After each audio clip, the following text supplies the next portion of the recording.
Já vou dar direto o nome já. Cássio. Maciel Fernandes, que está com a gente aqui na plateia, também mandou o seguinte, ó. Uma empresa instituída e quer ser humanizada, tá? Uma empresa que já existe e quer ser humanizada. Sem vender a ideia de que visa o lucro. Não pode querer fazer isso só para gerar lucro. Com certeza. Boa parte faz, a maioria faz. Só que o grande lance é a parada da verdade.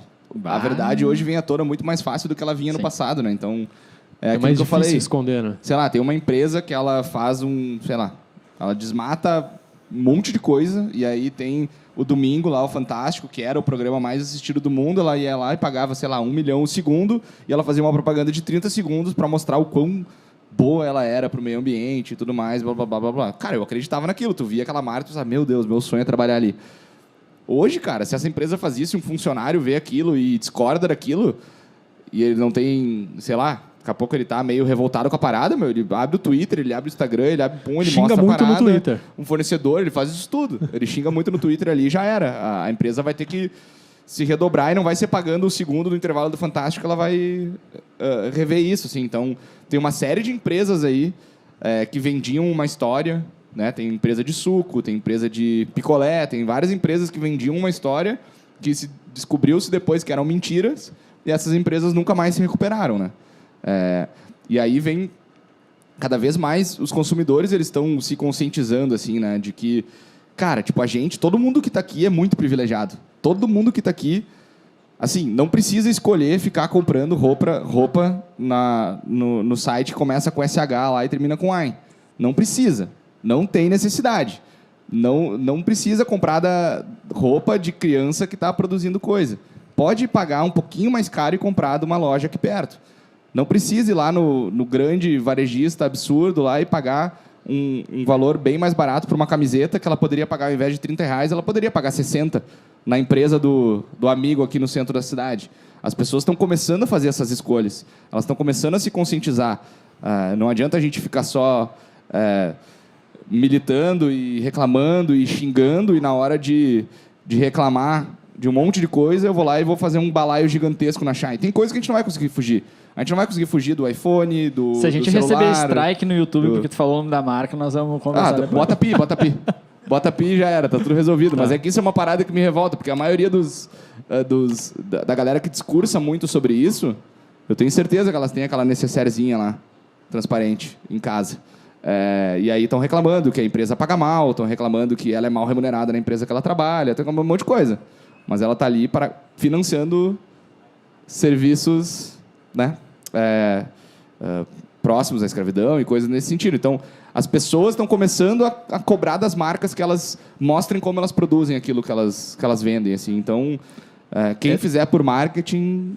É todo esse lance da transparência que eu acho que é uma das coisas que a gente mais conversou aqui, né?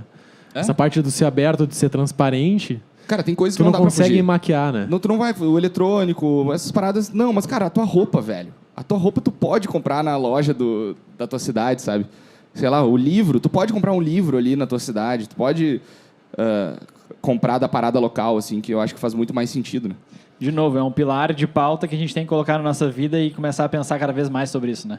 Na hora que eu for comprar algo, de quem eu estou comprando e de onde está saindo aquele produto. E tem muita gente que não pode fazer isso, que precisa comprar por preço e vai comprar nesse site que eu falei antes. E beleza, tudo certo. Porque essa pessoa não consegue comprar em outro lugar, mas quem consegue, tem a obrigação de comprar em outro lugar. Bora. Boa pergunta, Cássio. Vamos para a quarta pergunta.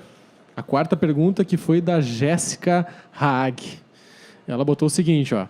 Hoje a carteira é o principal produto da Dobra, né? Se é o carro-chefe ainda, e há uma projeção, planejamento para uma virada daqui a pouco de carro-chefe e um futuro sem carteira, se vocês já estão pensando sobre isso. Sim, a maioria de nós lá dentro nem usa carteira mais. De novo, como eu estou sempre circulando, eu tenho que usar, né? Responsabilidade. Mas sim, as capas elas estão seguindo isso e a gente identificou um bom mercado, assim, de capas, assim, para... Cara, notebook a galera vai continuar usando por um bom tempo, tablet também, Kindle também, essas paradas assim. Então, é um mercado que... Cara, as capas são muito sem graça nesse mercado, assim. É tudo pretinha, marronzinha, cinzinha. A gente pode fazer umas paradas mais divertidas. Mas, Gui, se eu posso dar uma dica, faz a preta. Só pra... Já é que mais vende mesmo, né? Vamos embora. E vamos para a quinta pergunta já. Quinta pergunta. Posso errar na contagem aqui, ó. Da Marte. Onde é que tá a Marte? Ah, a Marte foi embora. Ah. Mas tá tudo certo. Foi sorteado aqui, ó. Como vocês lidam com os conflitos internamente? E eu acho que pode... A gente falou sobre sociedade, né? Mas aqui a gente talvez possa falar sobre níveis com funcionários, colaboradores, né? Com certeza há conflitos. Como lidar Sim. com isso? Cara, a gente trabalha hoje todo mundo na mesma sala. E todo mundo trabalha na sala da produção das máquinas. Não, é como lidar com o conflito, não como gerar conflito. Isso. O barulho das máquinas, o bicho pega. Mas, assim, a gente é muito transparente lá dentro. A gente A gente sempre teve muita dificuldade, assim, em lidar com problemas mais sérios, em ter conversas mais difíceis. Mas depois que tu faz a primeira conversa difícil, tu pega confiança e tu vê o quão melhora o ambiente depois que tu tem uma conversa difícil. E aí tu começa a entender que essas conversas difíceis são importantes, assim. Então, hoje, lá na Dobra, muitas vezes a gente nem precisa chegar no ponto da conversa difícil, porque já está no dia a dia falando, assim. A gente tinha antes o momento do feedback e tudo mais, mas, cara, nós somos 9 pessoas trabalhando na mesma sala. Eu preciso esperar um momento do feedback para falar o que eu acho do serviço daquela pessoa, aquela pessoa falar para mim? Não preciso. Então, a gente tem estimulado isso, assim, para falar com mais... Falar no dia a dia, assim. E numa boa, né? A gente já fez uma época capacitação de comunicação não violenta, essas paradas, a gente tem que fazer de novo, principalmente para essa galera nova que está lá, que a gente não fez ainda, mas é um clima bem tranquilo, assim. É bem de boa, mas a gente sempre teve muita dificuldade, hoje já não tem mais tanta. E eu acho legal, às vezes, porque é muito assim, a gente começa, às vezes, muitos negócios como uma iniciativa. Tu tem que colocar esse projeto e tal. Só que depois que tu consegue manter aquilo, se torna parte da cultura. E aí naturaliza, e quando tu vê, cara, não precisa ter alguém responsável por aquilo, não precisa ter aquele momento de acontecer o feedback, porque tu já internalizou isso no processo, né? Mas, às vezes, muitas vezes é necessário para dar esse primeiro passo, para colocar isso, né, em prática ali.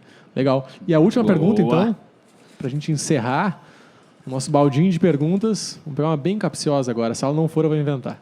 Tá. Vitória. A Vitória mandou uma pergunta, ó. Tá sentada lá no fundo, lá. Como você vê a questão das vendas com a disponibilização dos moldes online? Que eu falei, né? Vocês disponibilizam isso aí aberto, assim. E qual foi a visão ao deixar isso disponível? A gente falou um pouco sobre isso, né? Eu acho que tu pode tocar nesse aspecto, assim, de... Isso impacta nas vendas negativamente, né? Talvez de outros produtos que vocês estão lançando também, ou não? Hoje não tem muito impacto, porque a gente tem um monte de outros produtos, né? A gente tem modelos diferentes de carteiras, mas quando a gente abriu o nosso molde com os vídeos ensinando a montar, a gente só vendia aquele modelo de carteira que estava liberado no vídeo. Era a única coisa que a gente vendia. Era a carteira com um moldezinho, aquele triangular no meio e tudo mais. E a gente ainda disponibilizou um modelo de carteira que era em folha A4, que é a pequenininha de impressora, né, que a galera tem em casa e que a gente não vendia. Então, a gente estava disponibilizando um modelo que a gente vendia e um que a gente não vendia ali para a galera fazer. Óbvio que quando a gente lançou, a gente ficou com, né, na mão, assim, a gente ficou com medinho, mas, cara, foi muito rápido o feedback, assim, da galera. Tipo, uma galera baixando ali e falando, meu Deus, esses caras são doentes, eu vou deixar o meu e-mail aí para ver se realmente eu vou receber um vídeo didático ensinando a montar, e era muito didático, a gente gravou 1 milhão de vezes aquele vídeo para poder ficar extremamente didático. Esse origami é um barquinho, não é uma carteira. Isso, cara, tudo detalhado. O vídeo é lindo. Foi o melhor vídeo que a gente fez na nossa vida. Isso é muito engraçado, né? O tutorial. Olha que ideia, o cara monta tudo e no final é um barco. Um vídeo com montado, os caras montam. Pô, é um barquinho isso aqui, não virou uma carteira. Dá pra fazer, é uma boa. Fazer isso pros concorrentes. E aí é óbvio que surgiu um monte de gente que olhou, olha só, os idiotas foram lá e liberaram o segredo industrial deles. Vou usar isso e vou abrir a minha própria empresa de carteira e vou ferrar com esses caras. E surgiu, sério, mais de 40 empresas de carteira de papel, desde que a gente lançou o nosso molde. Só que o que eles não sabiam é que não foi nem a gente que criou a carteira de papel, é que qualquer um faz uma carteira de papel. Então estava ali. Qualquer pessoa poderia comprar na gringa e nem nos conhecer e ia fazer uma carteira de papel em casa. Ou podia comprar a nossa carteira, desmontar ela e ver como se faz, sabe? Era muito fácil, muito simples. Surgiu um monte de concorrente, esses caras eles começaram a nos copiar. E na época a gente fez uma página, como copiar a dobra.com.br. Ela está ativa ainda. Ela tem tudo, todos os passo a passos, inclusive o molde, o vídeo, e dizendo para a galera tudo que elas tinham que fazer para construir uma marca. E aí a gente detalhava, sério, aquilo ali está ativo ainda. Entre na página, vocês vão ver que ela é muito grande. Aquilo ali era o BSC, o scorecard lá, o planejamento estratégico da empresa, era aquilo ali. Aquilo ali era o nosso planejamento estratégico, estava aberto para todo mundo. E, cara, tu tinha que ficar uns 15 minutos lendo a página para entender. E tinha detalhado.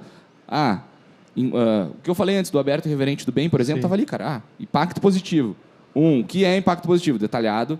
Como a gente fazia na dobra, como a pessoa podia fazer vendendo carteira de papel. Produção, estampas. Não perca seu tempo criando estampas. Abra os seus moldes para artistas se cadastrarem. Vocês podem fazer isso na mão. Mandem um e-mail de... Cara, era assim, detalhadinho. Passo a passo. Do que a gente fazia, o porquê a gente fazia e por que o concorrente deveria fazer também. E não só copiar o produto. Então, justamente porque a gente sempre teve muita confiança e nunca teve medo de quebrar ou de morrer por causa disso, por estar abrindo o nosso molde. Porque a gente surgiu por ter visto uma carteira de papel e visto, cara, isso aqui dá para fazer. E fez de um jeito diferente, né? E isso prova como não existe fórmula perfeita, assim, né? De que é só tu seguir um passo a passo, né?